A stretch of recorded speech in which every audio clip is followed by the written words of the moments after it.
নমস্কার, আপনারা দেখছেন নিউজ নাও। আমি রয়েছি সংযুক্তা। চোখ রাখবো এই মুহূর্তের সংবাদে। দিল্লির দ্বারকায় প্রস্তাবিত ত্রিপুরা ভবনের নকশা এবং কৌটিল্য মার্গ এবং বীর টিকেন্দ্রজিৎ মার্গে ত্রিপুরা ভবন সম্প্রসারণের পর্যালোচনা করলেন মুখ্যমন্ত্রী ডক্টর মানিক সাহা। বুধবার এই পর্যালোচনা করলেন মুখ্যমন্ত্রী। দিল্লির দ্বারকা আবাসিক এলাকায় নতুন ত্রিপুরা ভবন গঠনের বিষয়টি নিয়ে পর্যালোচনা করলেন মুখ্যমন্ত্রী ডক্টর মানিক সাহা। দিল্লির দ্বারকায় প্রস্তাবিত ত্রিপুরা ভবনের নকশা এবং কৌটিল্য মার্গ এবং বীর টিকেন্দ্রজিৎ মার্গে ত্রিপুরা ভবন সম্প্রসারণের পর্যালোচনা করা হয়েছে বলে বুধবার জানিয়েছেন মুখ্যমন্ত্রী।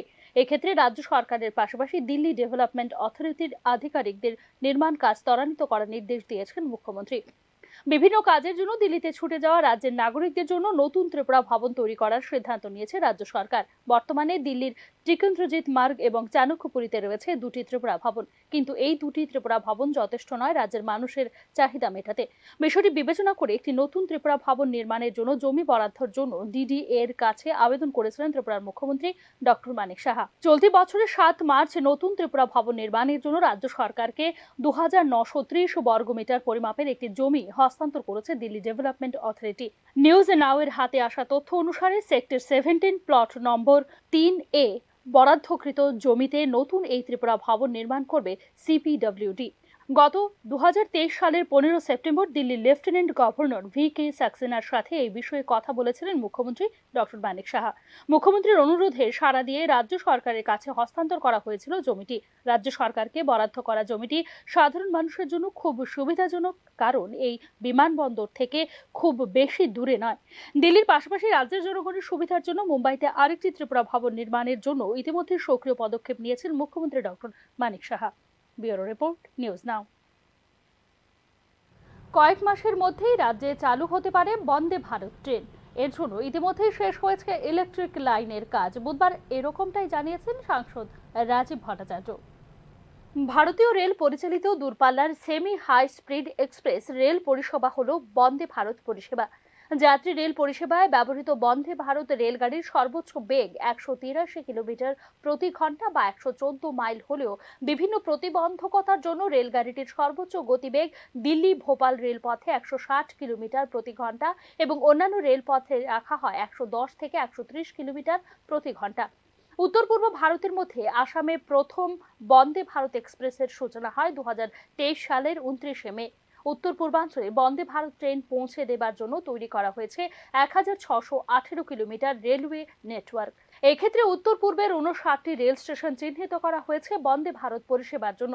এদিকে ত্রিপুরায় আগামী মাস কয়েকের মধ্যেই বন্দে ভারত এক্সপ্রেস চালু হতে পারে বলে বুধবার জানিয়েছে ত্রিপুরার সাংসদ রাজীব ভট্টাচার্য। এক্ষেত্রে ইতিমধ্যে ইলেকট্রিক লাইনের কাজ শেষ হয়েছে বলে বুধবার জানিয়েছেন সাংসদ রাজীব ভট্টাচার্য। আপনারা জেনে খুশি হবেন, এখানে ডিসিএম সাহেব পান্ডে জি আছেন, উনি আরো ভালো বলতে পারবেন। আমাদের এই ত্রিপুরা রাজ্যেও বন্দে ভারত যে ট্রেন দ্রুততার সঙ্গে যেটা চলে তার পরিকাঠামো হয়ে গেছে। কিছুদিনের মধ্যে হয়তো আমরা আশা করতে পারি আগরতলা শিলচরের মধ্যে বন্দে ভারত এক্সপ্রেস চালু হবে, আর যেটা আমাদের উত্তর পূর্বাঞ্চলকে সংযুক্ত করার একটা প্রয়াস আমাদের দেশের প্রধানমন্ত্রী আমাদেরকে উপহার দিচ্ছে। কাজে আমি আমার আলোচনা দীর্ঘ। বন্দে ভারত এক্সপ্রেস হলো ভারতের প্রথম নিজস্ব ইঞ্জিনবিহীন রেলগাড়ি। শ্বেততাপ নিয়ন্ত্রিত বৈদ্যুতিক outlet, reading light, CCTV camera, স্বয়ংক্রিয় দরজা, বায়ু ভ্যাকুয়াম টয়লেট সুবিধাযুক্ত বন্দে ভারত এক্সপ্রেসের কোচগুলি। বন্দে ভারত এক্সপ্রেসের কোচে রয়েছে চওড়া জানালা এবং লাগেজের জন্য রয়েছে ওভারহেড স্পেস। বন্দে ভারত এক্সপ্রেসে রয়েছে চেয়ার কার এবং এক্সিকিউটিভ ক্লাস। গুয়াহাটির পর ত্রিপুরায় বন্দে ভারত ট্রেন চালু হলে তা নিঃসন্দেহে ত্রিপুরার মতো প্রান্তিক রাজ্যের সাধারণ মানুষের জন্য হবে বিশেষ প্রাপ্তি। Bureau report, news now. Jharkhand বিধানসভার প্রথম দফার 43টি আসন এবং 10 রাজ্যের 31টি বিধানসভা আসনের উপনির্বাচনের জন্য ভোট গ্রহণ পর্ব অনুষ্ঠিত হয়েছে বুধবার। ঝাড়খণ্ডে নির্ধারিত সময় বিকেল 5টা পর্যন্ত 65% ভোট হয়েছে বলে জানিয়েছে ভারতের নির্বাচন কমিশন। কেরালার ওয়েনাড লোকসভা কেন্দ্রের উপনির্বাচনে ভোট গ্রহণ পর্ব অনুষ্ঠিত হয়েছে বুধবার, যেখানে ভোটের হার ছিল নির্ধারিত সময় বিকেল 5টা পর্যন্ত 60%। ঝাড়খণ্ড বিধানসভা নির্বাচনের প্রথম দফার ভোট গ্রহণ পর্ব অনুষ্ঠিত হলো বুধবার। এক্ষেত্রে 43টি আসনের জন্য অনুষ্ঠিত হয়েছে ভোট গ্রহণ পর্ব। ঝাড়খণ্ডে নির্ধারিত সময় বিকেল 5টা পর্যন্ত 65% ভোট হয়েছে বলে জানিয়েছে ভারতের নির্বাচন কমিশন। একই সাথে 10টি রাজ্যের 31টি বিধানসভা আসন এবং কেরালার ওয়েনাড লোকসভা কেন্দ্রের উপনির্বাচনের জন্য অনুষ্ঠিত হয়েছে ভোট গ্রহণ পর্ব।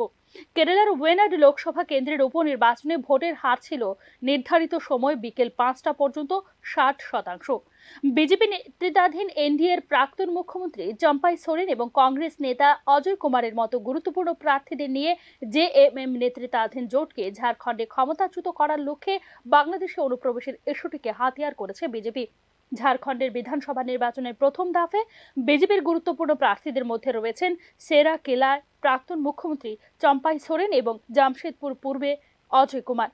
জগন্নাথপুর আসনে প্রাক্তন মুখ্যমন্ত্রী মধু কোডার স্ত্রী গীতা কোডা প্রতিদ্বন্দ্বিতা করছেন কংগ্রেস নেতা সোনা রামেশ সিংকুরের বিরুদ্ধে।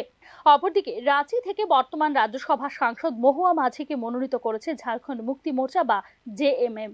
রাজ্য জুড়ে মোট 15,344টি ভোট কেন্দ্র স্থাপন করা হয়েছে শৃঙ্খলা বজায় রাখতে এবং নির্বাচনী প্রক্রিয়া সুরক্ষিত রাখতে কৌশলগত স্থানে নিরাপত্তা বাহিনীর 200টিরও বেশি কোম্পানি মোতায়েন করেছে নির্বাচন কমিশন। 73 জন মহিলা সহ মোট 683 জন প্রার্থী প্রতিদ্বন্দ্বিতা করছেন প্রথম পর্বের এই নির্বাচনে। সর্বশেষ বিধানসভা নির্বাচনে 30টি আসন জিতেছিল ঝাড়খণ্ড মুক্তি মোর্চা।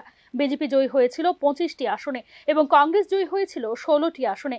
গত বিধানসভা নির্বাচনের পর জেএমএম, কংগ্রেস এবং রাষ্ট্রীয় জনতা দলের একটি জোট সরকার গঠন করেছিল, যেখানে মুখ্যমন্ত্রীর দায়িত্ব পালন করেছেন হেমন্ত সোরেন।